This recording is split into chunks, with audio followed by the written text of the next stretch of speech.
Earlier in the program, we heard Jay Grimes tell us about the huge amount of rainfall we've gotten in Louisiana so far this year.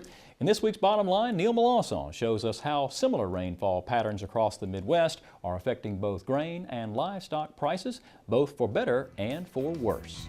The Bottom Line is brought to you by the Cotton Board, strengthening the fiber of our industry. First South Farm Credit, financing rural America since 1933. And by Progressive Tractor and Implement, your Case IH and Kubota dealer. It's kind of hard to think about the relevance of the weather in the Midwest after the rainy winter and spring we've had here. Nevertheless, it's going to start impacting us at the grocery store here soon in a number of ways.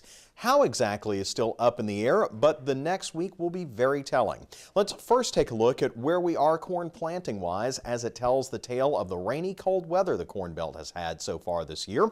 As of last week, we're at 28% planted, well behind last year and the 5-year average. The closest year we've had by comparison is 1984, where we had 29% planted at the same time in the year. It's interesting to note that the following week in 1984, planting jumped to 65% complete. Meanwhile, soybeans are only at 6% planted nationwide, something that we can appreciate here in Louisiana, where some of our Group 4 soybean planting has been delayed and may not get planted at all. The key for both beans and corn is the next week. Will the weather hold long enough for farmers to get into the field? We're not only contending with wet weather, but cold weather preventing these planting areas from drying out quickly. Given the weather predictions, it's not likely to be a repeat of 84.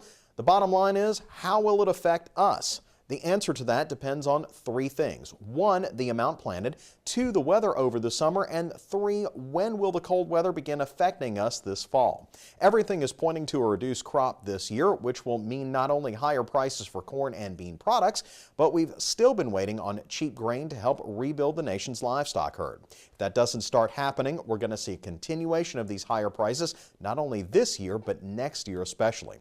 Of course, 2 of those three things haven't happened yet, Mike. So here's to hoping for favorable weather from now through autumn.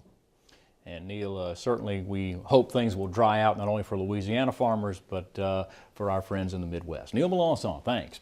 And remember, you can listen to any of Neil's daily radio reports on the Louisiana Farm Bureau Agri-News Radio Network. For a list of stations where you can tune in or listen online, click on over to our website, twilatv.org, and click on the LF Barn link.